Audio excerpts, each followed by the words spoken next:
Hi mga momshies! We are harvesting green papaya for Dee at Shara in celebration of Independence Day this coming June 1st at Taking Point Tavern. Hi everyone! Andito po tayo kay Tita Carmen. Grabe, naubos ko yung puno ng papaya niya. Ganyang kahitik kanina kasi... Diyan mo yung mga sayote. Ayan pa, may mga sayote pa siya. Ang ganda nun. Banana. Mga tanim ni Ate Carmen. Pero Ate Carmen, gaya nga nasabi ko sa'yo kanina, curious lang po ako. Kasi Ate Carmen, how young are you? I'm 74. 74 na si Ate Carmen. Pero I just want to know po, kung ano yung sikreto to have a happy life. Na-reach nyo po yung age na yan, ano po yung sikreto? O ma-advise nyo sa mga kabataan or sa mga... Kasi tao. nung dumating ako rito, 2010. So, supposed to be mga 15 mahigit na, no? Very sad before talaga, di ba? Pero dahil nga kay Lord, kumapit tayo kay Lord, saka maging masaya, mga kaibigan, at laging nagsisimba, yun importante. Pero number one na nakapagbibigay sa akin ng kaligayahan, yung mga tanim ko. Kasi parang nagpalaki ng anak. Di ba wala tayong pamilya na sa atin, nasa Pilipinas. So ngayon pag nakikita ko yung maliliit, napapasidling ko yan, nabibenta ko, nagkakaroon pa ako ng pera, katulad itong mga sayote, tanim ako ng tanim, seasoning. Kaya ang papapayo ko lang, kung gusto ninyong tumagal ang buhay ninyo, kumain ng gulay na mga tanim ninyo para hindi na kayo bibili. Opo. Kasi mahal-mahal, di ba?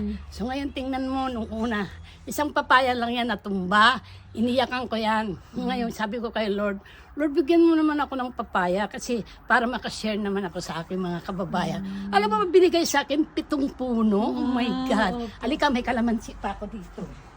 Ito may kangkong ako. Pag gusto ko magsigang, inaano ko lang yan, kinukuha ko lang. Tapos, ang palaya, tapos mayroon din akong ito. Yung banana, may guava, yung guava ba? Okay. Tapos yung talong, tapos na kasi mamunga. Tuwing kailan po ba ang season ng talong sa Australia? Namunga na to, wantosawa ako. Wow, Ang sarap palaya. ng okra. Nagsawa na ako niyan. Kumakain ka ba nito? Pitas ka. Okay, may kami po, may Meron tanim ka din rin ng ba yan? parsley.